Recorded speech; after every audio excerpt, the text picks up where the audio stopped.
campanário em flor desabrochava a aquarela de tons aos meus pés, convidando-nos a caminhar juntos pela estrada multicolorida da bondade inefável do Criador.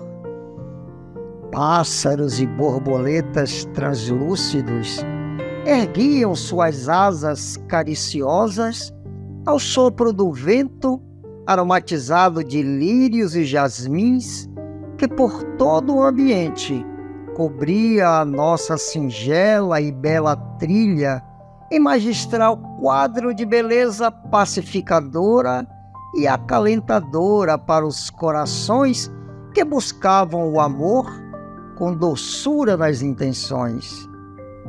Em um barco simples, de madeira rústica, no qual as pequenas flores haviam se adaptado ao madeiro campestre, sentei-me ao teu lado, com o alaúde dos sentimentos em minhas mãos.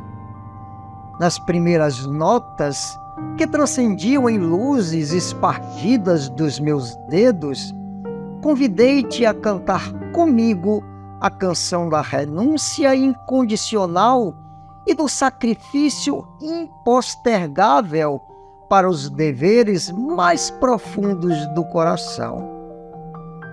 Teu olhar de aprendiz incipiente, suplicando minha presença tutora, comoveu-me, e então permiti que tocasses por primeira vez um instrumento de iluminação de ti mesmo, entregando o alaúde em tuas mãos. Adverti o teu coração que havia uma peculiaridade no sublime instrumento que eu depositara com confiança em tuas mãos. As notas, a musicalidade e as tonalidades das luzes que saíram daquele alaúde traduziram o teu estado interior profundo, revelando a tua conquista íntima. E se porventura tu não estivesses apto para a expressão musical daquele momento, eu me dedicaria com mais afinco, preparando-te para o que surgisse dos teus sentidos.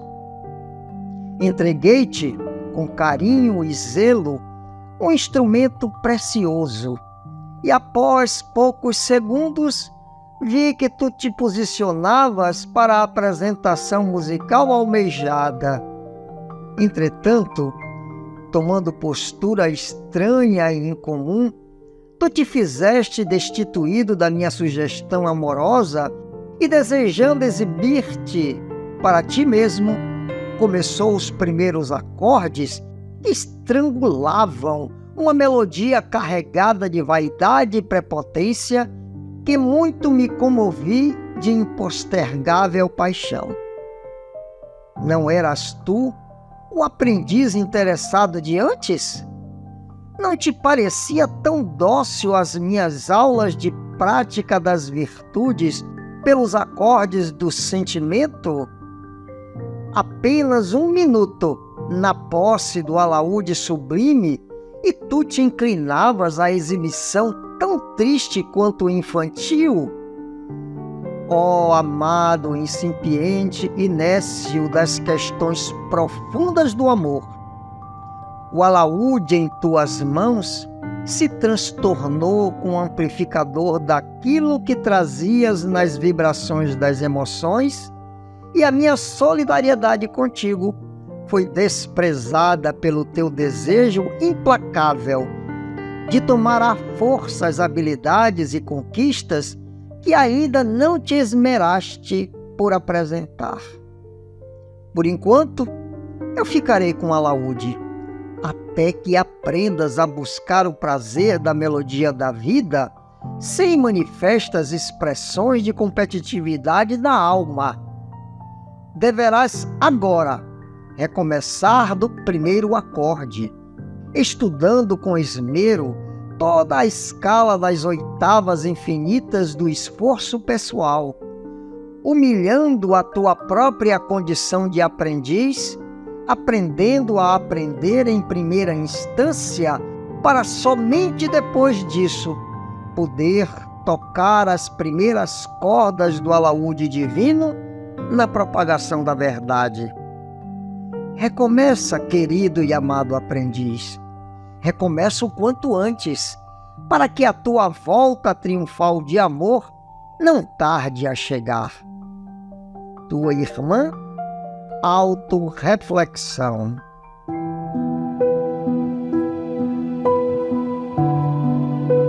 Entre os cuidados devidos ao corpo e à alma, recordemos o problema da habitação. Quanto mais instruída a pessoa, mais anseio na moradia. Nem sempre a residência é rica do ponto de vista material. Vê-se aí, contudo, limpeza e ordem, segurança e bom gosto. É imperioso, porém, que o senso de higiene e harmonia não se fixe unicamente no domicílio externo.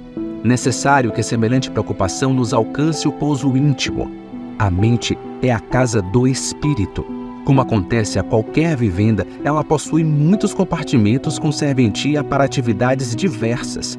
E às vezes, sobrecarregamos as dependências de nosso lar interior com ideias positivamente inadequadas às nossas necessidades reais.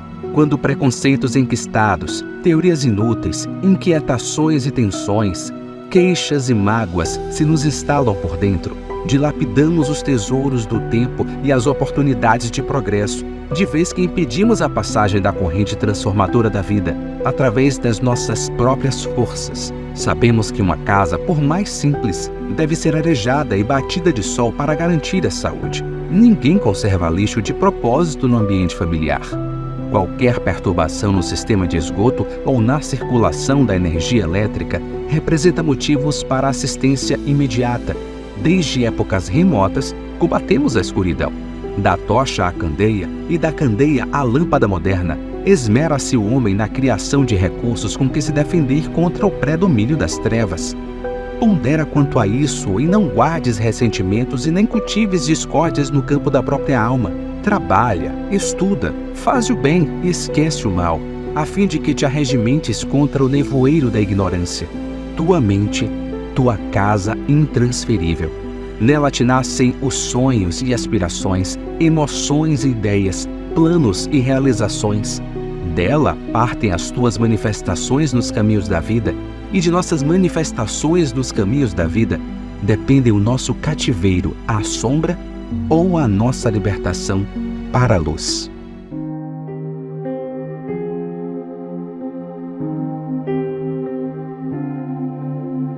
Consistirá na maceração do corpo a perfeição moral?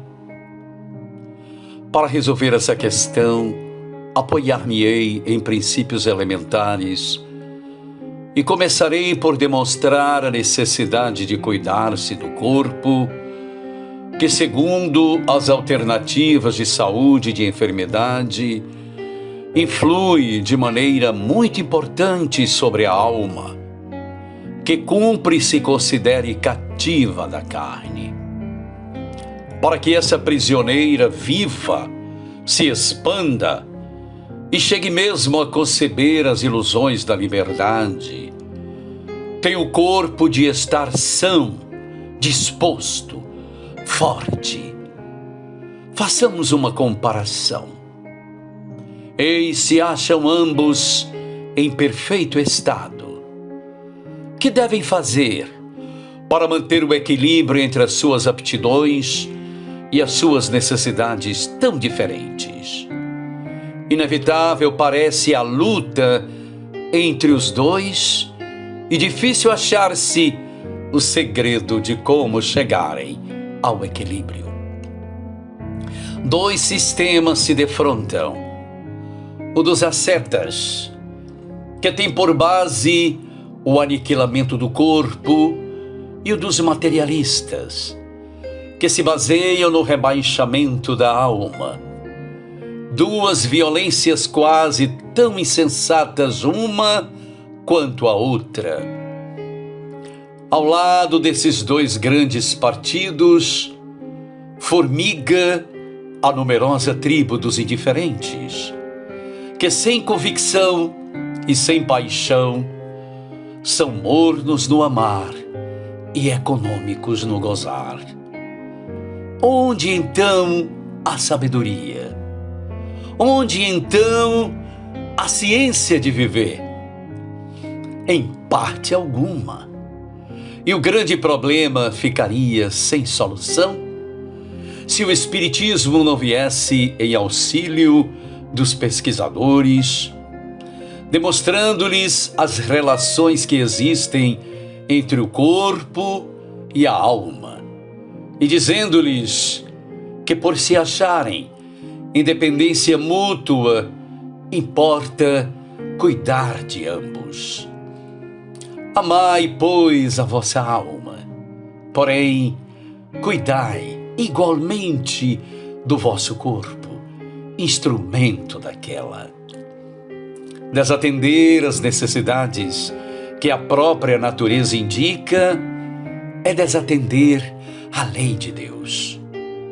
Não castigueis o corpo pelas faltas que o vosso livre-arbítrio induziu a cometer e pelas quais é ele tão responsável quanto o cavalo mal dirigido pelos acidentes que causa. Sereis, porventura, mais perfeitos, se martirizando o corpo não vos tornardes menos egoístas, nem menos orgulhosos e mais caritativos para com vosso próximo? Não. A perfeição não está nisso. Está toda nas reformas, porque fizerdes passar o vosso espírito. Dobrai-o, submetei-o, humilhai-o, mortificai-o. Esse o meio de o tornardes dócil à vontade de Deus e o único de alcançardes a perfeição. Saudações, queridos amigos, caminhantes da estrada em busca do sagrado. Sempre uma alegria renovada estar com vocês aqui nesses momentos de música, poesia e reflexões a respeito da busca de Deus. Em nosso encontro de hoje falaremos sobre o cuidar do corpo e do espírito, uma proposta para a vida melhor e mais leve, tranquila. Sabemos que nosso corpo é o resultado da interação quase milagrosa de 37 trilhões de células atuando sistematicamente, produzindo reações químicas das mais diversas, à razão de milhões por segundo em uma única célula. Essas reações são essenciais para o processo, como a produção de energia através da respiração celular, síntese de proteínas, replicação do DNA, manutenção do equilíbrio ácido-base, dentre outros. Apenas com esses estonteantes números é possível imaginar a complexidade de um corpo físico. Apenas pensando no aspecto fisicalista material, o corpo como equipamento produzindo um epifenômeno chamado vida. Embora possamos pensar em corpos sob o prisma cartesiano do homem-máquina, sabe-se por pesquisas já longevas que existe uma interação ainda mais complexa entre o corpo e a mente do sujeito. Esta ainda passível de investigações, fonte forte de influência do equilíbrio ou desequilíbrio desse ecossistema que é o organismo humano. A mente é algo imaterial, capaz de produzir ondas que entram em sintonia ou dessintonia com o aparelho fisiológico, resultando em o binômio saúde-doença, ainda tão comumente observáveis em nossa espécie. Tristezas, mágoas, ressentimentos, melancolia persistente, mau humor são típicos sinais de ondas dissonantes produzidas no aparelho psicofísico do ser, prenúncio de tempestade na individualidade observada. Ao passo que pensamentos altruístas, amorosidade, paz interior, perdão, gratidão são movimentos harmônicos que vêm contribuir bastante para o fortalecimento do equilíbrio do corpo. As novas teorias apontam que buscar uma qualidade de vida mais propícia às energias harmônicas é fonte de longevidade e saúde, reduzindo muito as chances de ocorrências de doenças, sobretudo aquelas típicas da idade, quando o organismo vai experimentando um enfraquecimento natural das suas estruturas, com prejuízo às complexas funções vitais ali estruturadas. Indo ainda mais além, quando inserimos o aspecto espiritual na relação, vamos prosseguindo em busca do ser integral, aquele descrito como sendo um ente bio, sócio, psíquico, espiritual, espiritual tão bem explicado por Joana de Ângeles, apoiada nos fundamentos da doutrina espírita, que, ao seu ver, sintetizam as diversas correntes do pensamento psicológico e, estudando o homem na sua condição de espírito eterno, apresenta a proposta de um comportamento filosófico idealista e mortalista, auxiliando na equação dos seus problemas sem violência e com base na reencarnação, apontando-lhe os rumos felizes que deve seguir. O corpo, na visão espírita, é uma veste temporária que, conforme questão 335 de O Livro dos Espíritos, pode ser objeto de escolha pelo próprio espírito ao planejar a sua reencarnação. Desta forma, escolhemos o aparelho físico com as propriedades necessárias para o cumprimento das missões às quais nos incumbimos, sendo estes instrumentos de provas e expiações vinculadas a tais experiências de vida. Assim, cada um tem o corpo de que necessita para atravessar o rio da experiência durante o ciclo carnal, sendo o equipamento divino posto ao serviço do espírito que busca depurar-se em direção à jornada da luz. Alguns trazem características físicas avantajadas, outros aguçada inteligência, da mesma forma que a tibieza, a fealdade e a idiotia apresentam-se como uma espécie de sinal, para o qual cabe-nos observar acerca de quais informações estas especialidades podem nos elucidar sobre os temas das nossas encarnações. O fato é que, sendo o que são os melhores corpos que poderíamos ter nessa vida, templos da existência, palco das acerbas lutas evolutivas, podendo também se transformar em ergástulo fastidioso, fonte de inumeráveis distúrbios e inquietações. Antigamente, buscava-se castigar os arroubos da mente através de silícios insuportáveis, cravados nas carnes como forma de impingir à alma disciplina moral e conforto espiritual por rito compensatório. Porém, tal prática ainda fazia parte dos mecanismos escapistas do sujeito, presos aos atavismos de um passado de ignorância e submissão, heteronomia diante de um Deus ao qual apraz aplicar castigos àqueles que lhe desobedecem. O Espiritismo vem apresentar uma nova possibilidade: cuidar do corpo, instrumento da alma e do espírito, sujeito cativo da experiência, de modo a dessa interação resultar uma experiência evolutiva exitosa, digna de uma natureza tão complexa, obra primorosa de Deus. O corpo é escafandro mediante o qual adentramos no meio denso da experiência, nos permitindo a redução dos efeitos das diferenças evolutivas, habilitando encontros antes improváveis entre os seres afastados por níveis evolutivos bastante discrepantes. Aqui na Terra é local de encontros e o corpo é o veículo dos encontros. Cuidar do corpo é valorizá-lo como templo, evitando dar a ele os venenos de uma vida atormentada por fantasmas e agruras criadas pela culpa, pelo medo, pela crueza dos corações aficionados pelas delícias da matéria. É respirar com leveza, pisar no chão com os pés descalços, sentindo aquele friozinho e a conexão com a terra. É alimentar a mente de imagens de luz, textos de iluminação e crescimento ético-moral e aprimorar a inteligência emocional, buscar sempre em todas as oportunidades possíveis espaço para o crescimento espiritual, ressignificações importantes dos temas apresentados a experiências de vida que nos foi ofertada a viver. Cuidar do espírito é reconhecermos-nos assim, tais como somos, integrais, conectados, essências divinas projetadas no campo da matéria. É cuidar das plantações cuidadosas do agora para as colheitas saborosas do futuro. É a prudência de caminhar por estradas iluminadas, evitando ao máximo o achaque das sombras nos domínios da dor. É valorizar, agradecer todos os dias a vida que temos, exatamente como ela é hoje, podendo ser ainda melhor amanhã. Sabendo assim usar com responsabilidade, agradecemos a hora que chegar a esse burrinho que nos carregou pelo passar dos anos e caminhemos assim, espíritos cheios de vida, alegres e ativos na direção daquele que nos fez fracos, para que nos tornemos fortes e que quer modelemos a nossa maleável argila, a fim de sermos artífices da nossa própria imortalidade. Meus amigos, amai vossa alma, mas cuidai também do corpo, instrumento da alma desconhecer as necessidades que lhe são peculiares. Por força da natureza, é desconhecer as leis de Deus. Não castigueis pelas faltas que o vosso livre-arbítrio o fez cometer, e pelas quais ele é tão responsável como um cavalo mal dirigido é, pelos acidentes que causa. Sereis por acaso mais perfeitos, se martirizando o corpo, não vos tornardes menos egoísta, menos orgulhosos e mais caridosos.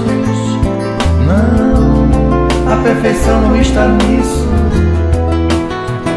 mas nas reformas a que submeterdes vosso espírito. Dobrai-o, subjugai, humilhai-o. Esse é o meio de o tornar bem mais dócil à vontade de Deus, e o único que conduz à perfeição. Equilíbrio no corpo e na alma. Nós estamos aqui para evoluir.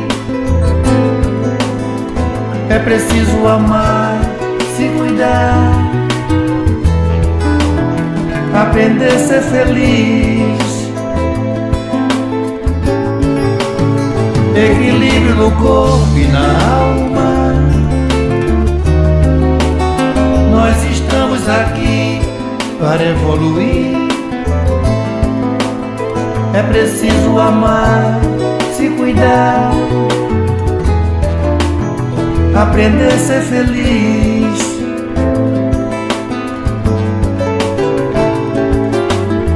Sereis por acaso mais perfeitos, se martirizando o corpo. Não vos tornardes menos egoístas, menos orgulhosos e mais caridosos.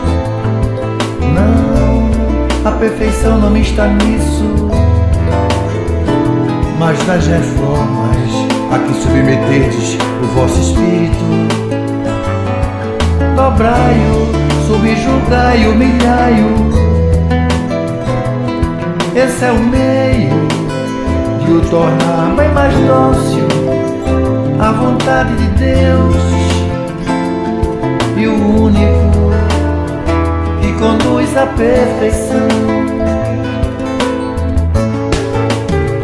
Equilíbrio no corpo e na alma. Nós estamos aqui para evoluir. É preciso amar, se cuidar, aprender a ser feliz. Equilíbrio no corpo e na alma. Nós estamos aqui para evoluir. É preciso amar, se cuidar, aprender a ser feliz.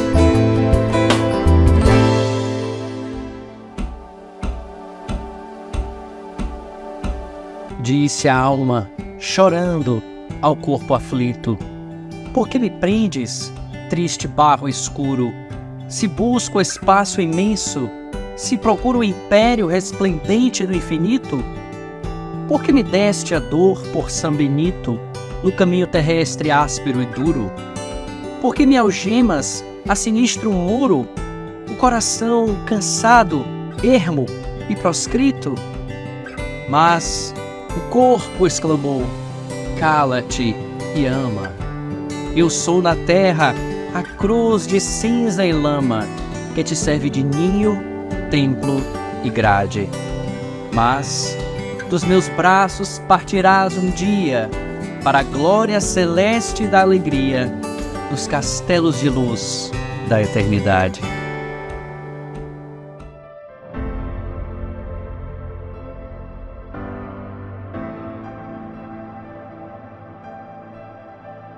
O corpo físico relativamente equilibrado é o grande tesouro da alma encarnada na Terra.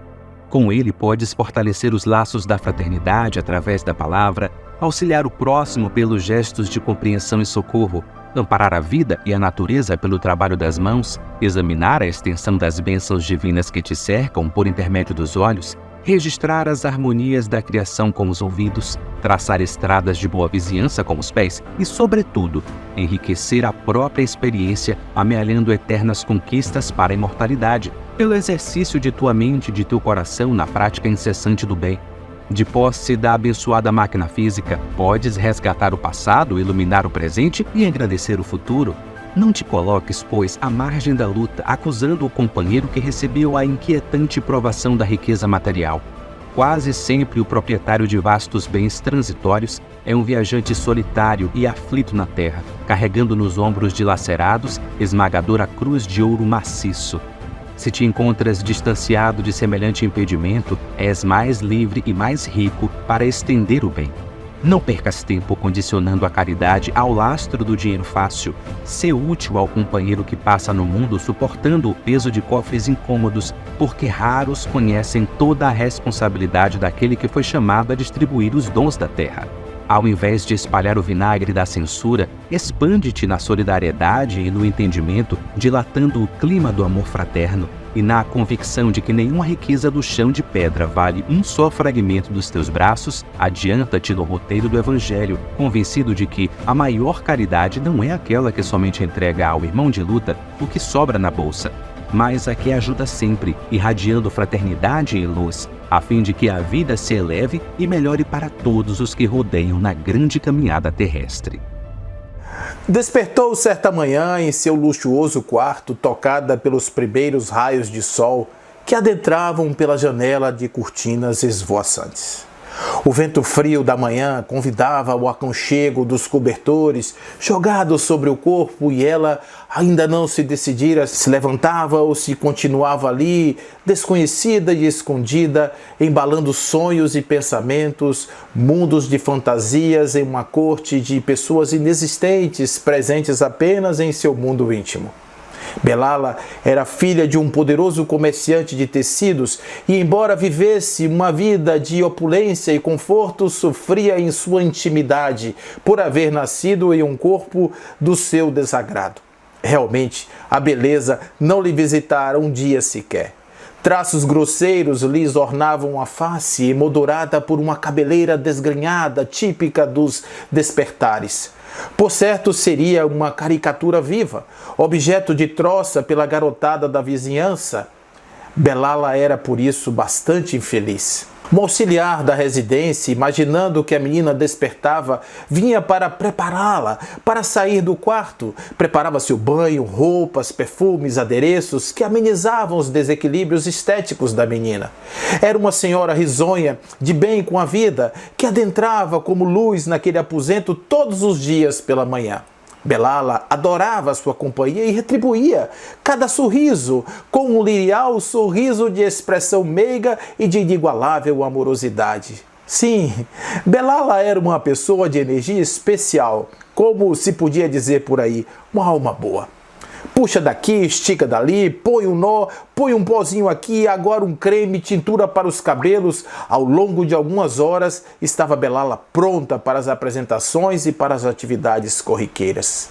Um dia, cansada dessa extenuante rotina matinal, Belala foi ao seu pai com um pedido especial. Pai, tu me amas? O pai que lia um jornal matinal arregalou os olhos ante súbita arguição e respondeu firmemente: mas é claro, minha filha, mais do que tudo. A menina, satisfeita com a pronta resposta do seu pai, aproveitou para indagar: pai, é possível que a ciência, médicos e tais possam consertar essas imperfeições do meu rosto? É possível que eles me deem beleza que tanta falta me faz? O pai de Belala, entendendo a importância da demanda da filha, asseverou que buscaria em todos os locais possíveis uma solução para o problema que tanto afligia a sua filha.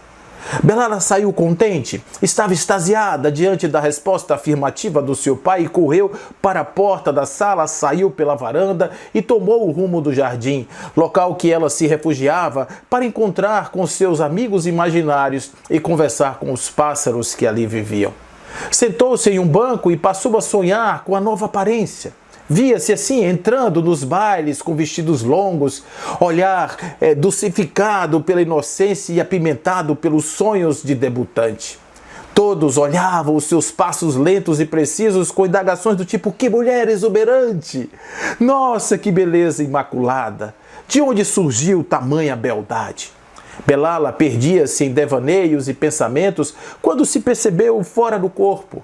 Podia ver a menina sentada ali no banco, reconheceu que aquele era o seu corpo, mas agora ela podia ver-se fora dele. Experimentava uma sensação incrível de voar, passar pelo jardim das rosas, quase tocar as suas pétalas, inalando aquele indescritível perfume. Que sensação, que maravilha, pensava a menina. Foi se afastando, até que parou à beira de um lago de águas cristalinas que refletiam o azul do céu. Debruçou-se sobre o lago e qual não foi a sua surpresa? Uma mulher de beleza inimaginável surgiu à sua frente. Cabelos bem torneados em derredor de uma simétrica face, olhos negros como a noite e lábios exuberantes como as rosas vermelhas orvalhadas pela manhã de verão. A sua primeira reação foi espanto, mas percebendo que os seus movimentos refletiam alterações da imagem projetada ali no lago, foi se alegrando até que percebeu que a jovem era ela. Trazia algumas marcas ao redor dos olhos, embora belos, eram extremamente tristes. Como podem ser tristes olhos em uma bela face, pensava Belala. Enquanto entretinha-se em questões das mais variadas, percebeu que havia um senhor ao seu lado, que contemplava a cena sem interferir. Senhor, sabes porventura onde estou? Sim, Belala, respondeu o homem. Estás a contemplar a vós mesmo. Esta é você, Senhor, o corpo que escolheu para a tua existência atual no planeta Terra. Sabes meu nome? Como assim? Escolhi aquele corpo e essa menina triste? Belala, ponderou o Senhor compassivo. Foram muitas as suas vidas em que a sua alma leve assumiu belo aspecto, em forma física, e esta só lhe trouxe decepções. Em sucessivas vidas, a beleza lhe foi aspecto de difícil superação, levando a escolhas e caminhos de difícil recuperação em uma vida. Assim, passando de experiência em experiência, sofrimentos atrozes fizeram-na considerar uma existência onde a fealdade a impediria de desviar o foco. Por certo, o espírito que és, se souber aproveitar tudo o que tens, vencerás como nunca nessa existência. Abandonarás a tristeza que a envolve e jamais serás cambiada por zonas trevosas, movidas pela vaidade e pela sensualidade descabida. Belala estava em choque, mal se recompondo das palavras do companheiro, quando este ainda arrematou. A moça que viste no lago és tua verdadeira aparência espiritual. O corpo que deixaste no jardim, companheiro amigo da trajetória difícil. Cuide dele, Belala, com carinho, pois ele é o veículo mais seguro para a sua trajetória vitoriosa nessa vida. Como um raio, Belala volta ao corpo inerte no jardim e, refeita da experiência, tomou-se de estranha alegria. Pudera ver a beleza que carregava na alma. Bastaria agora torná-la visível a todos os que com ela convivessem.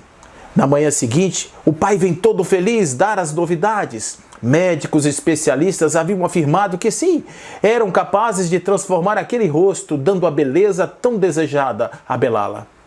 Contou os detalhes da conversa e as alviçareiras propostas dos especialistas. Belala sorriu, abraçou o pai e disse em tom firme: Pai, não quero mais transformações. Doravante, serei eu mesma, do jeito que eu sou. Vou cuidar para que não haja mais nenhum dia em que eu não agradeça a Deus o corpo que recebi para viver. E assim, serei extremamente feliz. Conta-se que meses depois, em um baile da cidade, estava aquela moça de aparência triunfante, exalando energia de beleza sem igual, um sorriso lirial, olhar de anjo. E a partir de então, nunca mais por isso, Belala foi infeliz.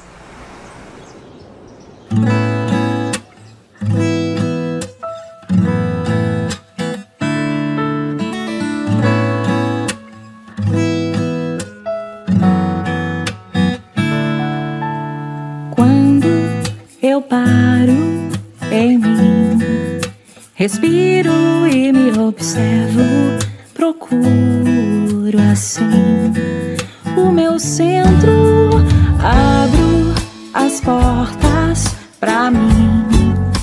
Vasculho o que há por dentro, aceito enfim o bom e o ruim.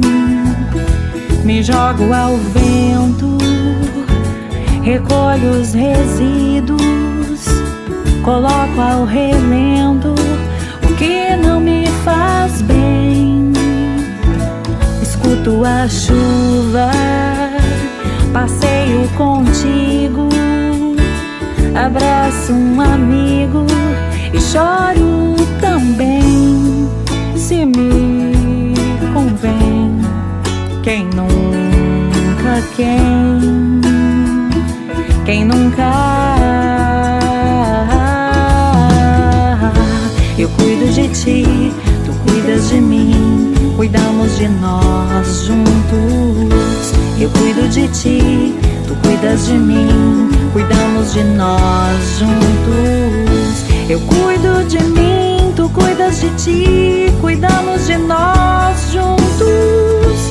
Eu cuido de ti, tu cuidas de mim, cuidamos de nós juntos. De nós juntos.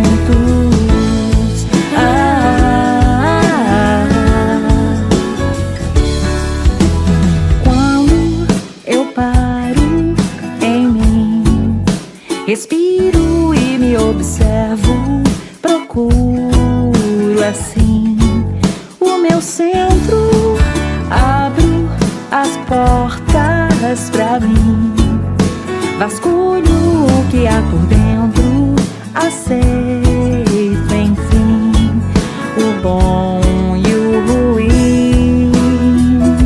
Me jogo ao vento, recolho os resíduos, coloco ao relento o que não me faz bem. Escuto a chuva, passeio contigo, abraço um amigo, choro também, se me convém. Quem nunca, quem nunca. Eu cuido de ti, tu cuidas de mim, cuidamos de nós juntos. Eu cuido de ti, tu cuidas de mim, cuidamos de nós juntos. Eu cuido de mim, tu cuidas de ti, cuidamos de nós juntos. Eu cuido de ti, tu cuidas de mim, cuidamos de nós juntos.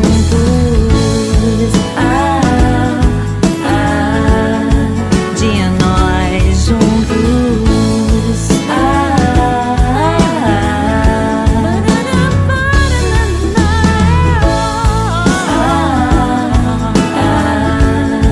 De nós juntos. De nós juntos.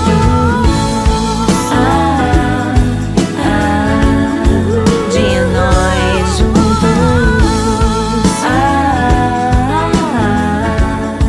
De nós juntos.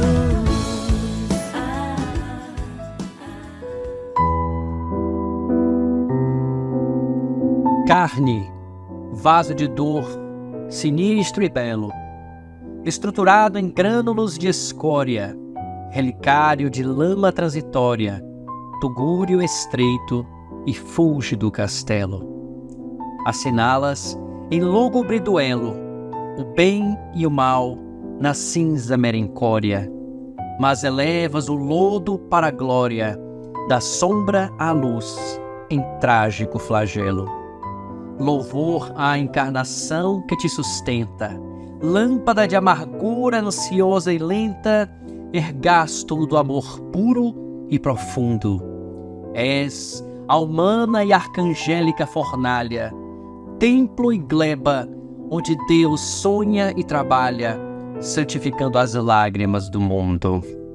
Quando você fale de paz e felicidade no mundo, reporte-te ao serviço que a vida te confiou.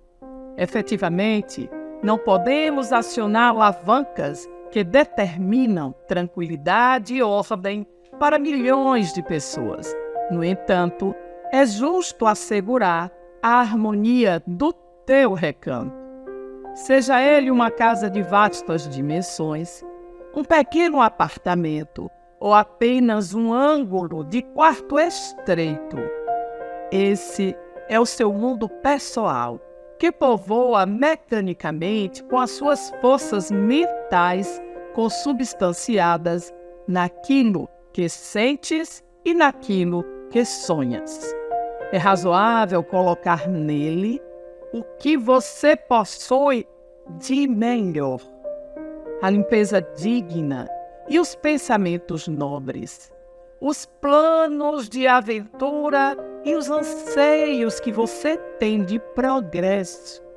Aí conviverás com as meditações e as páginas que te levantarão o espírito aos planos mais elevados e pronunciará as palavras escolhidas do coração para ajudar e abençoar.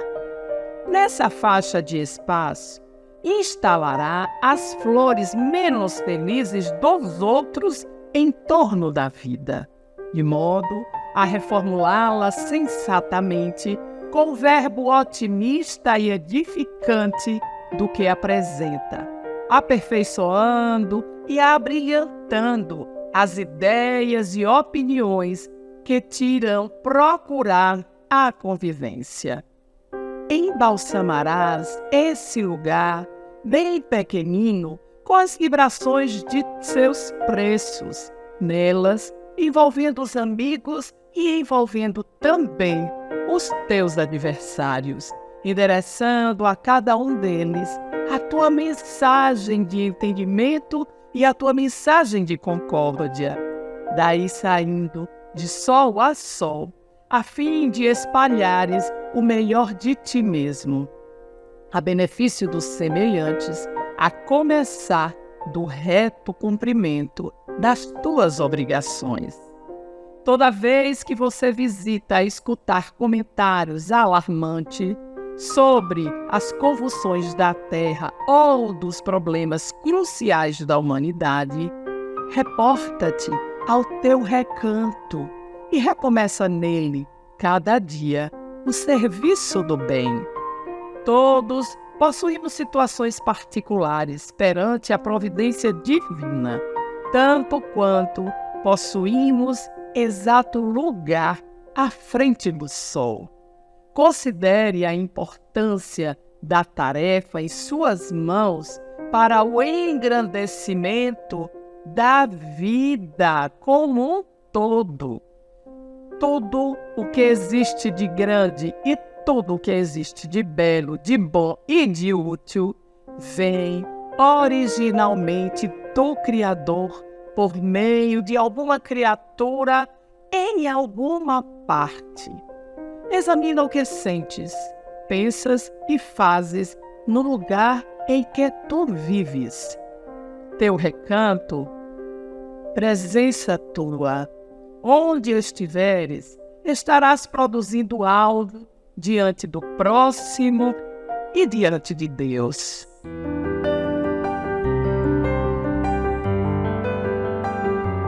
A fim de que a pessoa adquira ou preserve a saúde, é imprescindível a conscientização de si mesmo, da sua maneira de ser. Normalmente, por hábito vicioso, prefere e aceita os estados negativos e alterados de comportamento com os quais a consciência anseia, abrindo espaço para as doenças.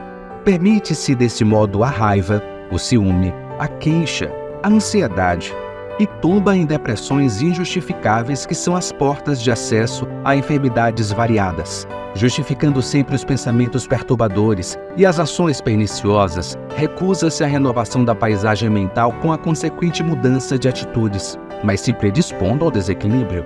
Os sinais de alarme em torno da situação surgem quando se deseja pedir desculpas por uma reação infeliz e não logra fazê-lo, recomeçar uma tarefa que a ira interrompeu e sente dificuldade, abraçar alguém inamistoso e vê-se impedido, Discutir um assunto desagradável e é tomado por um silêncio constrangedor. Não conseguir dirigir palavras gentis a uma pessoa querida. Sentir-se trêmulo ou deprimido diante de alguém que lhe parece superior. Considerar-se diminuído no meio social no qual se movimenta. Esses sintomas e outros mais caracterizam estados predisponentes às doenças. A aceitação dessas circunstâncias significa a preferência de infelicidade à harmonia. Cultivando esses estados, bloqueia-se a consciência que se entorpece, volvendo a um estágio inferior, no caso, a sensação que ainda lhe predomina no processo evolutivo.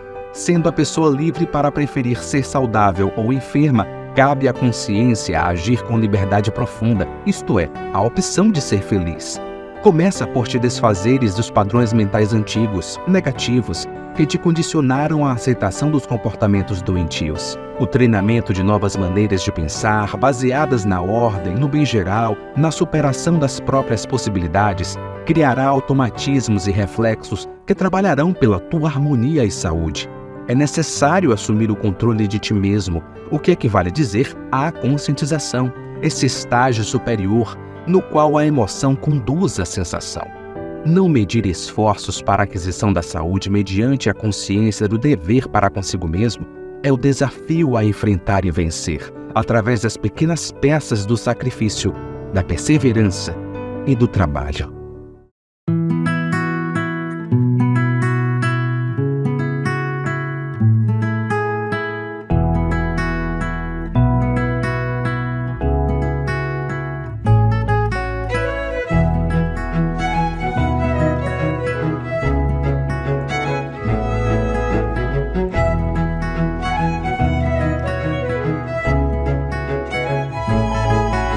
Da mente divina na noite dos tempos, a primeira dança um dia se deu. Expande a matéria, explode energia, na coreografia sublime de Deus. Giravam estrelas, os astros, planetas, elétrons saltavam, preparando assim o próximo ato que permitiria que a vida entrasse em cena, enfim. E a vida se fez pleno movimento,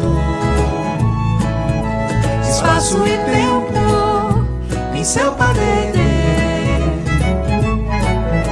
E o sopro de Deus criou novamente a alma humana pudera nascer.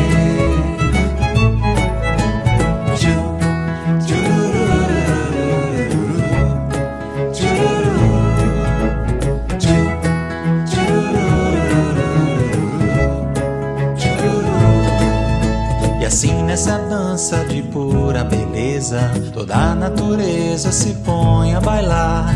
Os corpos celestes no espaço infinito, ao balé bonito das ondas do mar.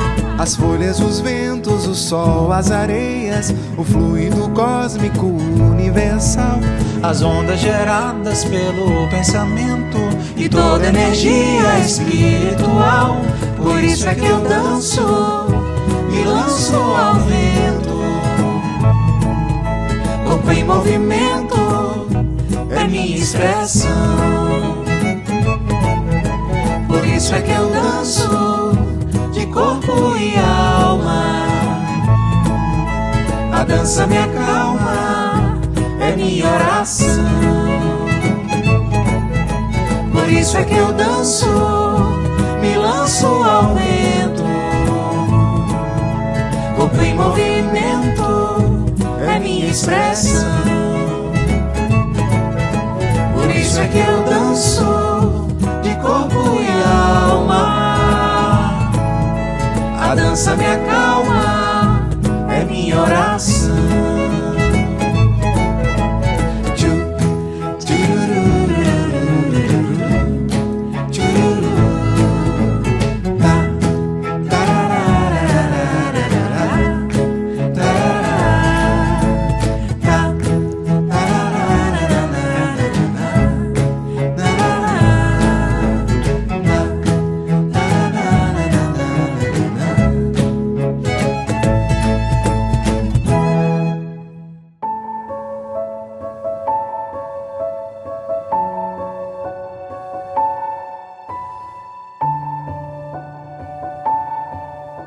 O êxito no trabalho com que o homem se apresenta depende da vigilância que se deve à ferramenta. A enxada laboriosa, que coopera e não se cansa, pede zelo no serviço para agir com segurança. A agulha, por ministrar benefícios e atenções, não dispensa tratamentos, desvelos e condições. Dos trabalhos do tecido, em tudo que atinja o assunto, o tear pede harmonia nas peças do seu conjunto. A própria cozinha humilde, no que diz respeito a ela, reclama copo asseado e limpeza na panela. No círculo das tarefas, da mais simples à maior, descuidada a ferramenta, tudo vai pelo pior. Sem isto, qualquer serviço inclina-se à negação e tende com rapidez às sombras da confusão. Instrumento corrompido marca início de insucesso. Sem lutas de vigilância, não há bênçãos de progresso. O problema do utensílio é tão belo quão profundo. Lembra sempre que teu corpo atende essa lei no mundo. Viveres de corpo ao léu, estranho aos cuidados teus, é injúria feita ao trabalho, menosprezo aos dons de Deus. Meu amigo, o corpo físico é a máquina divina que o Senhor nos empresta para a confecção de nossa felicidade na terra. Os vizinhos do bruto precipitam-na ao servidor da animalidade.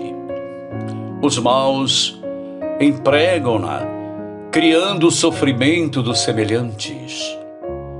Os egoístas valem-se dela para esgotarem a taça de prazeres fictícios. Os orgulhosos isolam-na sem proveito. Os vaidosos cobrem-na de adornos efêmeros para reclamarem o incenso da multidão. Os intemperantes destroem-na. Os levianos mobilizam-na para menosprezar o tempo. Os tolos usam-na inconsideradamente, incentivando as sombras do mundo. Os perversos movimentam-lhe as peças na consecução de desordens e crimes. Os viciados de todos os matizes aproveitam-lhe o temporário concurso na manutenção da desventura de si mesmos. Os indisciplinados acionam-lhe os valores, estimulando o ruído inútil em atividades improdutivas. O espírito prudente, todavia, recebe essa máquina valiosa e sublime para tecer, através do próprio esforço, com os fios da caridade, da fé, da verdade e da esperança, do amor e da sabedoria, a túnica de sua felicidade para sempre na vida eterna.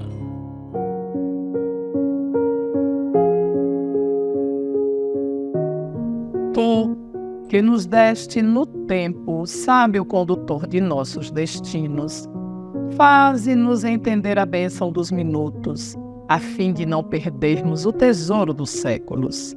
Porque o tempo, Senhor, guarda-nos a alma nos braços das horas incessantes. Embora nos amadureça o entendimento, não nos ergue da terra ao encontro de Ti. Por ele, temos a hora do berço e a hora do túmulo, a hora de semear e a hora de colher, a hora de rir e a hora de chorar. Com ele, temos a experiência da dor e da alegria, da ilusão e da realidade, do conforto e da angústia, que, nos transformando o raciocínio, não nos alteram o coração. É por isso, Senhor, que te rogamos, assistência e socorro.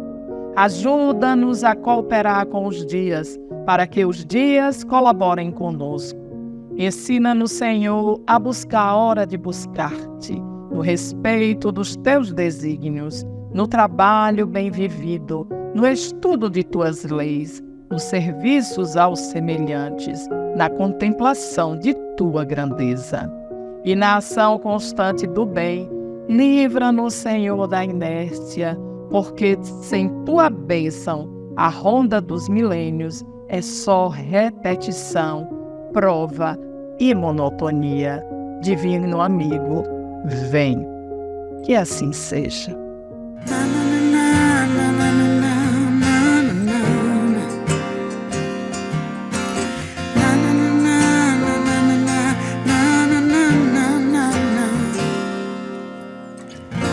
Acalme sua alma, que aprender é pra sempre.